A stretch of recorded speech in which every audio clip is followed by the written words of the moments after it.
का 10% लोगों की सेवा के लिए लगाइए। सेम चीज़ मैं अपनी इनकम का 10% लोगों की सेवा के लिए लगा रहा हूँ और काफ़ी एक्टिविटी है मेरे पास। कल एक मैंने मरीज का काम करा है जो, लेकिन मैं एरिया वाइज डिसाइड किया हूँ। पहले मैं डिंडोशी करता हूँ, फिर कांदिवली कर रहा हूँ, या फिर यूपी का 1-2 एरिया पकड़ के रखा हूँ, क्योंकि पूरा मुंबई करना या पूरा देश करना बहुत ही तकलीफ आती है आर्थिक रूप से। तो आर्थिक रूप से तकलीफ ना है, किसी से मांगना ना पड़े, इसलिए हमने एरिया डिवाइड करके रखा है और हर जगह कर रहे हैं। सर, काफी पॉलिटिक्स के लोग भी आपसे जुड़े हुए हैं, उसे आप किस तरह से देखते हैं? मेरा कोई लेना देना पॉलिटिक्स से वैसे भी नहीं है। पॉलिटिकल लोग काफ़ी जुड़े पड़े हैं, लेकिन मैं उन्हें भी समझा के रखता हूँ कि कहीं भी द्वारिका माई का नाम आप पॉलिटिकल बैनर के अंदर में नहीं डाल सकते हैं। पॉलिटिकली द्वारिका माई का नाम यूज़ नहीं कर सकते और ना ही मैं यूज़ करूँगा। लेकिन सर, जिस तरह से आप सेवा कर रहे हैं, जो स्थानीय इलाके में आप करते हैं, वो लोग तरह तरह की बातें करते हैं कि शायद चुनाव की तैयारी कर रहे हैं, इलेक्शन की तैयारी कर रहे हैं, तो कुछ ऐसा प्लानिंग है सर आप? नहीं, देखिए 2012 से मैं यह कर रहा हूँ और चुनाव ज़्यादा दिन नहीं है। मेरा मानना है कि चुनाव बस 1 महीना, 2 महीना, 3 महीना होगा। 3 महीने बाद जो बोल रहे हैं, जो अटकलें लगा रहे हैं, वो बंद हो जाएगी फिर से। अगर करना होता तो 3 महीने बाद अब तक मैं कोई पार्टी ज्वाइन करके किसी ना किसी पार्टी का प्रमोशन चालू कर देता। मेरा कोई एम नहीं है। जिस दिन मुझे राजनीति में जाना होगा, मैं किसी गरीब के कंधे पे हाथ रख के नहीं जाऊंगा कि मैं गरीबों की सेवा कर रहा हूँ, तब मैं राजनीति में आ रहा हूँ। राजनीति में कैसे आज आया जाता है ये सबको पता है। पैसा फेंको, तमाशा देखो, मैं इंटर करूंगा तो सामने से करूंगा, ऐसे नहीं करूंगा। किन्नर समाज के लिए आपने एक बड़ी घोषणा की है कि किन्नर दिवस मनाएंगे, तो उसको लेकर क्या कहना चाहेंगे? ठीक है, किन्नर दिवस, जैसे कि हमारे मित्र आए थे पवन यादव जी, उनका मानना था कि महिला दिवस हो रहा है, पुरुष दिवस हो रहा है, ट्रांसजेंडर डे भी है। मैं उन्हें यह कॉन्फिडेंस दे रहा हूं कि अगर वह तैयार हैं उनके लोगों को लेकर, मैं खुद तैयार हूं उनके लिए काम करने के लिए। हमारे पास काफ़ी ऐसे लोग हैं, काफ़ी संस्थाएं हमारे साथ जुड़ी हैं जो किन्नरों के लिए अच्छा काम करना चाहती है। अगर वह सब तैयार है तो हम क्यों नहीं उनके लिए कुछ करें। गरीब और अमीर का जो भेदभाव मेट्रो सिटीज़ में मुझे नहीं लगता मिलता है। मेट्रो सिटीज़ में गरीब मिलना मुश्किल होते हैं, क्योंकि मैंने बहुत बार देखा है, मैं रात को ब्लैंकेट बांटता था रोड पे निकल के। मैं ब्लैंकेट लेके जाता था देने, तो लगता था कि नीचे पहले से तकिया बना के ब्लैंकेट रखे रहते थे नए नए। तो गरीब मिलते भी नहीं कभी कभी। लेकिन ट्रांसजेंडर का जो प्रॉब्लम है, सचमुच प्रॉब्लम है। ट्रांसजेंडर को बहुत तकलीफें हैं। आप झाड़ियों के पास देख लीजिए, ट्रक के आसपास देख लीजिए, वो अपनी मजबूरी है उनकी, वो जानबूझ के नहीं करना चाहते, अपने पेट के लिए करना चाहते। अगर पवन जैसा इंसान खड़ा होता है सामने, तो हम उसकी लड़ाई में हम सब तैयार हैं। द्वारिका में पूरी तरह से तैयार है। Thank you. जो गेस्ट आए यहाँ पे, देखिए, सारे अतिथि जो भी आए हैं मैं उनका सम्मान करता हूँ। यहाँ तक कि उन अतिथियों के सामने मैं मेरे पदाधिकारियों का भी और मेरे कार्यकर्ताओं का, उनका सम्मान ज़्यादा कर रहा हूँ। कारण ये है कि जितने भी मेहनत कर रहे हैं अंदर, चाहे एंकरिंग कर रहे हैं, चाहे ट्रॉफी ला रहे हैं, चाहे मेहनत कर रहे हैं, जो भी कर रहे हैं, कोई ऐसे नहीं कि कुछ पैसे दे के कर रहे हैं। सब खुद से अंदर से एक सेवा भाव निकली है, सेवा करने के लिए कर रहे हैं। तो मैं उनका दिल से सम्मान करता हूँ। धन्यवाद। मैम का लेता। नारी सम्मान, नारी को सम्मानित करना, ये हमारे हिंदुत्व, हमारे धर्म में सालों से चला आ रहा है। हम तो उस धर्म के हैं जहाँ नारी को नारायणी, आदिशक्ति, दुर्गा, और जब भी पृथ्वी पे सृष्टि में कोई भी तकलीफ आती है तो हम सबसे पहले नारी के पास ही जाते हैं, दुर्गा के पास ही जाते हैं। हमारी माता के रूप में, बहन के रूप में हमेशा नारी ने ही प्यार दिया, हमेशा नारी ने सहयोग दिया है। और एक बात हमेशा सुना होगा, हर किसी सक्सेसफुल आदमी के पीछे एक औरत का हाथ होता है, एक नारी का हाथ होता है। तो नारी को सम्मान देने के हम काबिल ही नहीं है। अगर मेरी सोच देखी जाए तो कोई भी पुरुष इस काबिल नहीं है। जो उसे जन्म दे रही है उसको क्या सम्मान देगा, जो उसकी रक्षा के लिए कलाई बांध रही है वो उसको क्या सम्मान देने के पात्र है। हम तो हमेशा उनके ऋणी रहेंगे। लेकिन हाँ, ये सारे इवेंट से हम एक समाज को मैसेज देते हैं कि आप अपने आसपास पड़ोस, जैसे कि बेटियों को भ्रूण हत्या था, अभी बहुत कम हो गया है, बलात्कार जैसी घटनाएं होती हैं, बहुत सारे जो ऐसी चीज़ें होती है जो घर के अंदर औरतों को तकलीफें दी जाती है। तो हमारा मकसद ऐसे लोगों को जोड़ना है, ऐसे लोगों के साथ एक टीम खड़ी करना है जहां हर नारी खुल के सांस ले। जैसे कहते हैं, मराठी में कहावत है, मुलगी सिकली प्रगति झाली। तो वैसे ही हर नारी को सम्मान देना है, उसको मोटिवेट करना है, उसको आगे ले जाना है। और हमारा टारगेट उन लोगों पर है जो स्लम में, घर के कामों में, जिनकी ज़िंदगी इतनी होती है कि पैदा हुए, माँ बाप ने शादी करा दी, एक बच्चा हुआ, उसके बाद लाइफ खत्म, पति की सेवा करते हैं, उनको मोटिवेट करना, आगे बढ़ना। बस ये सब मोटिवेशन, ये सब इंस्पिरेशन लेके द्वारिका माई चैरिटेबल संस्था की तरफ से, माननीय से गौरी शंकर चौबे जी के मार्गदर्शन की तरफ से, Shravan Kumar entertainment and films की तरफ से, मेरी अपनी कंपनी है। तो ये जो इवेंट हम किया जा रहा है, तो इसके लिए मैं हाईवे सभी अतिथि का, सभी हमारे मेहमानों का, सभी दोस्तों का, सभी बड़े भाइयों का, जैसे कि बड़े बड़ी हस्तियाँ हमारे बीच आई, हमारे भाई Dada Saheb Phalke icon award film से कल्याण जी जाना, एडवोकेट शैलेश दुबे जी, हस्ताक्षर सेलमेंट दिवस से हमारी बड़ी बहन जिन्हें मैं कह सकता हूँ नेहांकित कड़किया जी, इंडियन इंस्पायरिंग वुमेन से हमारी कुछ महिलाएं आई, तो ये लोगों ने जो मेरा साथ दिया तो इनका मैं हमेशा रेडी रहूँगा। और आंटी नंबर 1 बन के कैसा लगा?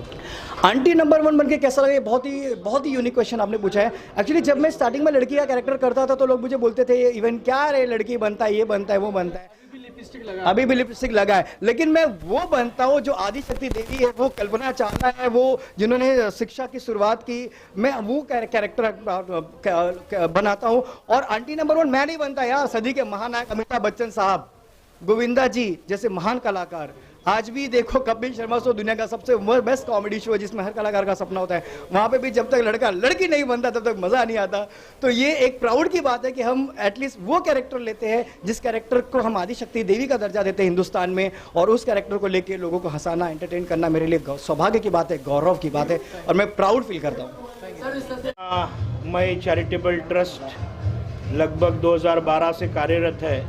मेरे परम मित्र, मेरे दोस्त गौरीशंकर जी बहुत अच्छा काम, अच्छा कार्य जो समाज उपयोगी है, गरीबों को सेवा देना, बच्चों को स्कूल की फी देना, निचले तबके के लोगों को आर्थिक सहायता करना, ऐसे अलग अलग विषयों पर ये संस्था काम करती है। एक अच्छी टीम उन्होंने मुंबई में बनाई है। एडवोकेट जितेंद्र शर्मा इसके मुंबई के अध्यक्ष हैं, चंदन जी उसके पदाधिकारी है, बहुत से लोग जो हमारे यूनियन से जुड़े हुए लोग हैं, वो बहुत लोग गौरीशंकर जी के साथ जुड़े हैं। बट गौरीशंकर जी पूरे देश में काम करते हैं, उत्तर भारत में भी बहुत बड़ी सेवा उन्होंने कोरोना के समय पर दी है, मुंबई में भी कोरोना के समय पर बहुत अच्छा कार्य उन्होंने किया है। निश्चित तौर पर एक बिजनेसमैन, एक बिजनेस टाइकून होने के बावजूद एक समाज को हमारा कुछ देना लगता है, ये भावना से वो काम करते हैं। आज महिला दिन के अवसर पर उन्होंने उनके संस्था के बहुत से महिलाएं जो अपने आप में उनको एक लीडरशिप के तौर पर उनको देखा जाता है या उनका सपना है, उनको उस तरीके से गौरीशंकर जी बना रहे। मुझे लगता है कि गौरीशंकर जी लीडर कार्यकर्ता नहीं ढूंढते, वो अपने आप में लीडर्स तैयार करते हैं। तो he is the person who creates leader, not the followers. और निश्चित तौर पर ये काबिल तारीफ है, मैं उनके साथ में हूँ। Thank you. सर, आपको जो है एक सम्मान दिया गया एक अलग स्टाइल में रोज देखे, तो उस सम्मान को आप किस तरह से देखते हैं? नहीं, निश्चित तौर पर कोई भी एंटरटेनमेंट प्रोग्राम होता है तो उसमें थोड़ा सा फन, थोड़ी सी मिमिक्री ऐसे होती है, तो मुझे कोई उसमें विशेष नहीं लगता। उनको भी एक अपॉर्चुनिटी दी है उन्होंने। देखिए, नारी शक्ति का सम्मान तो देश पहले से ही करता आ रहा है, और फिर नारी एक शक्ति के समाज के लिए ही है, क्योंकि समाज में आज जो हम सब यहाँ पे है, एक नारी के वजह से ही हमारी उत्पत्ति हुई है। तो उस नारी के बारे में ज़्यादा मैं नहीं बोलना चाहूँगी, क्योंकि नारी ने ही हमें यहाँ पैदा किया है, इसलिए हम उनके बारे में क्या दो शब्द बोलेंगे। जी, एज अब नारी कहा आपको जाता भारत में, तो आपको ये सम्मान पाया कैसा लग रहा है? देखिए, नारी शक्ति जैसे है वैसे समाज में एक और शक्ति है, वह है शिव शक्ति, जिसके बारे में देश पूरा देख रहा है आज। और हमारी शिव शक्ति हर देश में हर जगह काम कर रही है, और बड़े पैमाने पे लोग शिक्षित हो रहे हैं। कोई डॉक्टर बन रहा है, इंजीनियर बन रहा है। आज जैसे मैं देश की दूसरी व महाराष्ट्र की पहली किन्नर बन के वकील आई। समाज में हम सब एक जैसे ही हैं। बात आती है समानता के अधिकार की, तो हमें तो अधिकार नहीं है, लेकिन हम हिस्सेदारी ज़रूर लेंगे। आई मीन आपका एक स्पीच देगा अंदर कि आपने कहा कि जो किन्नर जो देह व्यापार कर रही है, सिग्नल्स पे पैसे मांग रही है, तो उसकी वजह समाज है। जी बिल्कुल समाज है, क्योंकि सोसाइटी ही है। सोसाइटी अगर कभी हमको समझ के रहती थी तो हमारे बहनें वहाँ पे देह व्यापार नहीं करते, या यहाँ पे सिग्नल पे आज भीड़ नहीं होती थी। ये सच्चाई है। नहीं, आपने एक डायलॉग ज्योति सम्मान जो मुझे मिला है अंतर्राष्ट्रीय महिला दिवस के शुभ अवसर पर, मैं बड़ा शुक्रगुजार हूँ, क्योंकि महिलाओं का आशीर्वाद जो होता है वो माँ का आशीर्वाद होता है, वो बहन का आशीर्वाद होता है, बेटी का आशीर्वाद होता है। तो मुझे ऐसा लगता है कि जिसके पास नारी शक्ति है, जिसके पास नारी शक्ति है, उसी के पास सारी शक्ति है। जय दुर्गे माँ, जय सरस्वती माँ और जय शारदे माँ। मुझे लगता है कि दुर्गा सरस्वती काली माँ, ये सारी जो जो नारी के जो रूप है वो पुरुषों को बहुत ताकत और शक्ति और आशीर्वाद और आगे बढ़ने की प्रेरणा देते हैं। जिस ढंग से घर के बाहर और घर के अंदर जिस तरह से प्रगति उन्नति का प्रतीक है, तो ऐसे लोगों का भी एक मान सम्मान होना बहुत ज़रूरी है। तो मैं द्वारिका माई के ट्रस्ट के सभी लोगों को मेरी ओर से, मेरे पार्टी की ओर से बहुत बहुत धन्यवाद देता हूँ और शुभकामनाएं देता हूँ। अंतर्राष्ट्रीय महिला दिवस पर सबसे पहली बात तो यह है कि हमारे हिंदुस्तान में जितने ज़ोर शोर से मनाया जाता है, बहुत बड़ी गौरव वाली बात है कि आज भी इस देश के अंदर बड़े सम्मान से महिलाओं का नाम लिया जाता है और उन्हें सम्मानित किया जाता है। तो मैं बड़ा आभारी हूँ कि कई प्रोग्रामों में जाने का मौका मिलता है और इसी तरह सम्मान मिलता है। सर, बाकी सम्मान में और इस आज महिला दिवस के सम्मान में क्या कुछ डिफरेंस है? बहुत बड़ा फ़र्क है। बाकी सम्मान हम पुरुषों के लिए लेते रहे हैं, लेकिन इस बार हमने जो सम्मान लिया है वो नारियों के लिए लिया है और ये जिम्मेदारी ली है कि देश का हर एक युवा, हर एक नागरिक महिलाओं का सम्मान करे और महिलाओं के लिए खड़ा हो। द्वारिका माई चैरिटेबल ट्रस्ट के बारे में क्या कहना चाहेंगे जो इस तरह का कार्यक्रम का आयोजन कर रही है? ये मेरे लिए नई बात नहीं है कि द्वारिका माई चैरिटेबल ट्रस्ट कोई प्रोग्राम करा रहा है। द्वारिका माई चैरिटेबल ट्रस्ट ने कई ऐसे प्रोग्राम कराए हैं जिसमें हम जैसे लोगों को सम्मान भी दिया है और साथ ही उन युवाओं के लिए काम किया है, उनको बढ़ाने का काम किया है जो इस देश में कुछ करना चाहते हैं, कुछ रोजगार हुआ या कोई गरीबी हुई उसको दूर करने का काम किया है। तो ये बहुत बड़ी बात है भाई के लिए। चौबे जी को मैं इसके लिए बड़ा बड़ा धन्यवाद कहना चाहता हूँ। थँक्यू। माध्यमातून आज आम्ही इथे आलो, पण द्वारका माई चॅरिटेबल ट्रस्टच्या माध्यमातून इथे जे बोलवलं गेलं आणि चौबे साहेबांचं हे जे संपूर्ण आम्ही आज प्रथमच आमच्या लाडक्या अनिताताईंमुळे इकडे आलो, अनिता तावडे मॅडमनी इथे बोलवलं, पण खरोखर द्वारका माई ह्या चॅरिटेबल ट्रस्टचं काम जे पाहिलं ते इतकं वेगळं आगळं वेगळं आहे की एका तळागाळ्यातल्या महिलेला सुद्धा इथं घडवलं जातं हे पाहायला मिळालं आणि खरोखरच चौबे साहेबांच्या बद्दल त्यांना धन्यवाद द्यावे असं वाटलं। आणि या द्वारका माईच्या माध्यमातून पुढे पण आपणही असं समाजासाठी छोट्या मोठ्या तळागाळातल्या महिलांना एकत्र करावं आणि खूप मोठं कार्य करावं आणि अनिता तावडे मॅडमनी ही संधी मला दिली की इथे त्यांनी कित्येक महिलांना, हजारो महिलांना त्यांनी कसं उभं केलंय हे बघण्याचं आज आम्हाला सौभाग्य लाभलं। खरोखरच चौबे साहेबांना मी सॅल्यूट करते। त्यांनी अनेक मान्यवरांना इथं बोलवलं आणि त्या मान्यवरांकडून इथल्या महिलांचा गुण गौरव आज महिला आंतरराष्ट्रीय महिला दिनाच्या निमित्ताने साहेबांनी घडवून आणला। My name is Dr. Suvi Swami. Thank you so much everybody. ये दुनिया दो लोगों से शुरू हुई है, नर और नारी। तो मेरा ऐसा मानना है कि सम्मान सिर्फ एक का नहीं है बल्कि दोनों का है। ये दिवस दोनों का है और चौबे जी के लिए मैं आत्मीय रूप से उन्हें धन्यवाद करना चाहूँगी और एक दो लाइन मैं कुछ कहना चाहूँगी उनके बारे में कि वो एक रॉक स्टार है डेफिनेटली। उन्होंने आज एक ऐसा मंच बनाया है जहाँ पर वो बहुत सारे ऐसे महिलाएं हैं जिन्हें एक प्लेटफॉर्म नहीं मिला या उन्हें वो प्रॉपर सपोर्ट नहीं मिला, उसके लिए वो एक सपोर्ट सिस्टम बने हुए हैं। तो मेरा ऐसा मानना है कि छोटे छोटे कुछ अनमोल पलों से ही होती है ज़िंदगी की शुरुआत, कुछ खट्टे मीठे यादों से ही ज़िंदगी होती है कामयाब। जहाँ फूलों ने अपना बसेरा डाला है वहीं कांटों की भी अपनी आशियाँ हैं। ज़िंदगी तो बस एक पहेली है जिसे खुद ही सुलझाना है। इंतहा तो एक जंग है जिसे जीत कर दिखलाना है। जीत जाए हर बाजी वो इल्तिजा हमारी है, कामयाबी उन्हें मिले ये आरज़ू हमारी है। कभी रुकना नहीं, कभी थकना नहीं, चलते जाना उस मंजिल तक जिसके आगे कोई राह नहीं। थैंक यू सो मच जी। एक तो सबसे पहले बात ये है कि मैंने अभी अभी मंच पे कहा भी है कि नारी सिर्फ जो भी कुछ करती हैं सिर्फ वो अकेली नहीं करती होती है। उसके जीवन में जो भी सदस्य हैं, जैसे कि जो भी पुरुष हैं वो भी उसे उतना ही सपोर्ट करते हैं, तब वो कहीं जाके किसी मुकाम में आती है। वो अभी मैंने शेयर की थी मेरी एक तो, और यही मेरा इंटरव्यू वाराणसी में हुआ था 2 साल पहले। ऐसा ही खूबसूरत सा नारी दिवस था और हम बातें कर रहे थे, तो उस वक्त भी मैंने यही शेयर किया था कि नारी सशक्तिकरण तभी संभव है जब नर उसके साथ है। तो ये महिला दिवस पर मैं तमाम मेरे जीवन में आए हुए और जो पुरुष हैं जो हमेशा नारी को, अपने जीवन की नारी को आगे लाते हैं, उन सभी पुरुषों को प्रणाम करती हूँ मन से।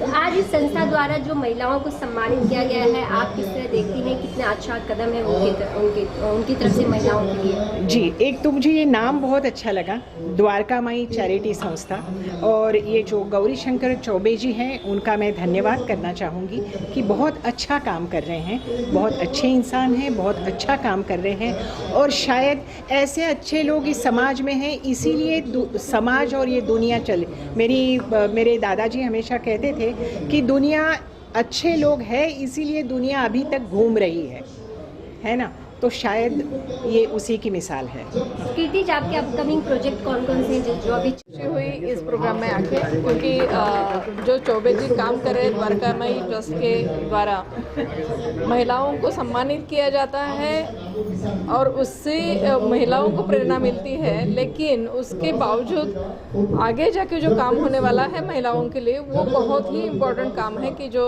आज यहाँ पे जो महिलाओं को जिनको सम्मानित किया, उन महिलाओं को एक हौसला मिल गया कि वो आगे जाके झुपड़पट्टी में या गरीब महिलाओं के लिए बहुत कुछ काम करेगी और उम्मीद से आगे बढ़ेंगी। तो मुझे लगता है कि सम्मान होना बहुत ज़रूरी है, क्योंकि एक समाज के प्रति उनकी जिम्मेदारी भी बढ़ जाती है और समाज के द्वारा जो उनको अपेक्षाएं हैं वो भी यहाँ पे व्यक्त होती है। आज हमने एक पवन जी का कुछ इंटरव्यू सुना, उससे पता चला कि जो किन्नर समाज को समाज ने दिया है वो क्या है और उनका दर्द क्या है, तो उनका जो स्पीच था वो एक समाज की तरफ एक तमाचा था, समाज को एक तमाचा था कि समाज ने क्या दिया है उनको और क्यों वो कैसे उलझ रहे उसमें से आगे आके कोई किन्नर अगर वकील बनता है, एडवोकेट बनता है, तो ये बहुत ही बड़ी समाज को एक प्रोत्साहन देने वाली बात है। तो ऐसे सम्मान होने ही चाहिए कि जो समाज में कुछ अच्छे लोग आगे बढ़े। लोग कहते हैं जब बच्चे हो जाते हैं और शादियां हो जाती है तो लोग अपनी लाइफ में कहीं ना कहीं डूब जाते हैं, लेकिन जो हमने आपकी स्टोरी सुनी है, शादी के बाद 2 बच्चों के बाद आपने पढ़ाई की और आपको जहाँ जिस मुकाम पे पहुँचना था आप वहाँ तक पहुँची, तो लोगों को और भी महिलाओं को किस तरह से आप प्रेरित करेंगे इस चीज़ के लिए कि वो जो करना चाहती है वो कभी भी कर सकती है, समय नहीं देगी? सच बताओ कि जो शिक्षा लेनी पड़ती है ना, उसके लिए कोई भी एज मायने नहीं रखता। शिक्षा तो कभी भी कौन से भी उम्र में ले जा सकती है, कौन से भी हालात में हम पढ़ते हैं और पढ़ सकते हैं। एक एग्ज़ाम होता है IAS IPS के लिए UPSC एग्ज़ाम, और दूसरा होता है Maharashtra public service commission MPSC exam. इसके लिए भी बहुत सी महिलाओं में और बहुत से स्टूडेंट्स में गलतफहमियाँ हैं कि वो ये कर नहीं सकते क्योंकि बहुत ही डिफ़िकल्ट रहता है। लेकिन सच बताओ तो अगर आपके पास आत्मविश्वास है और जिद्द है तो आप कौन से भी हालत में और कौन से भी उम्र में कुछ भी कर सकते हो। मैंने at the age of 34 MPSC clear किया। जब मेरा बेटा 11th में था, मेरी बेटी 7th में थी, और तभी मैंने पढ़ाई करके 20-20 घंटा पढ़ाई करके एक ही अटेम्प्ट में MPSC क्लियर किया है। तो ऐसे हो सकता है, अगर आपने ठान ली तो हो सकता है। महिलाएं जब भी जिस मुकाम पे है वो मुकाम पे रुकना नहीं चाहिए उन्होंने, और उसके आगे भी एक जहाँ है जहाँ पे हम खुद को जांच ले सकते हैं, खुद को कोशिश करके देख सकते हैं कि हम में कितनी ताकत है। हमारे अगर पैर हम फैलाएंगे नहीं तो पता नहीं चलेगा कि हम कितनी बड़ी उड़ान ले सकते हैं। तो हमेशा अपने पैरों को पंखों को आजमाते रहिए और बहुत ही बड़ी उड़ान लेनी चाहिए, बहुत बड़े सपने देखने चाहिए। तो कम से कम छोटे सपने तो हमारे पूरे हो सकते हैं। Thank you. मेरा नाम संगीता चटलानी है from inspiring Indian women India. NGO है हमारा फाउंडेशन, चैरिटी फाउंडेशन, UK में है और यहाँ पे हमने रजिस्टर किया है।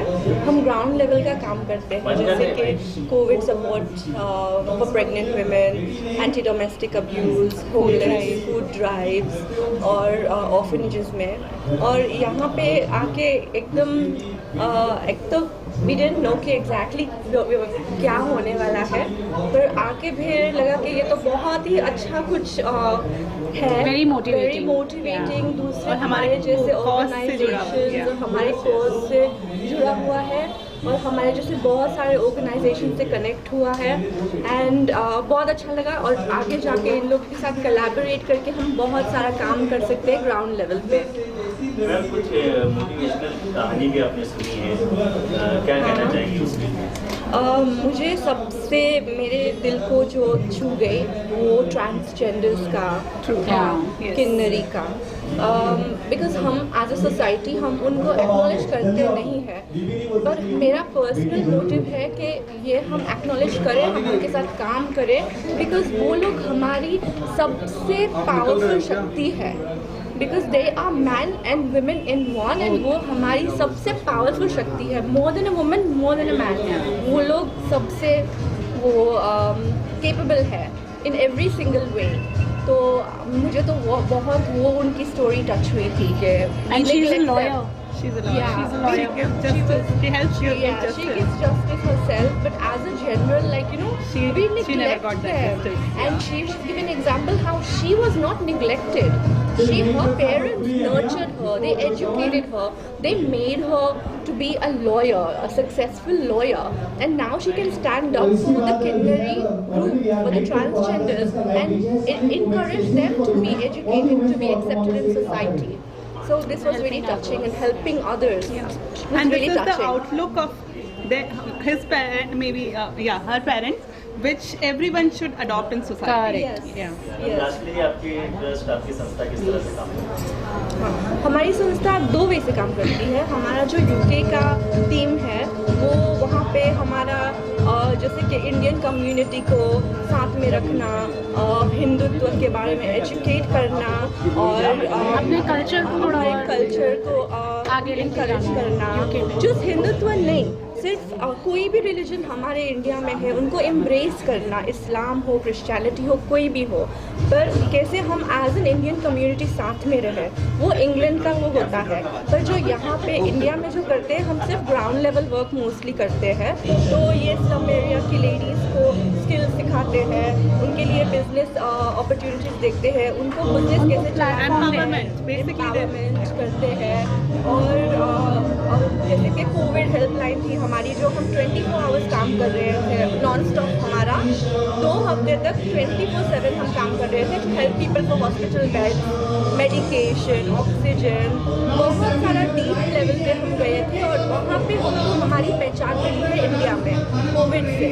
और फिर हमने हमारी कंपनी यहाँ रजिस्टर की, एंटी डोमेस्टिक अब्यूज हेल्पलाइन हमने खोली, और उसके बाद तो it's just been flowing, it's just been helping people endlessly. ये एक ऐसा प्रोग्राम था, मैंने एक्सपेक्ट भी नहीं किया था, और मुझे सडनली इनविटेशन आया, and I was not actually expecting so much from here, but after coming, sorry Hindi में बात नहीं हो पा रही है, इट्स ओके।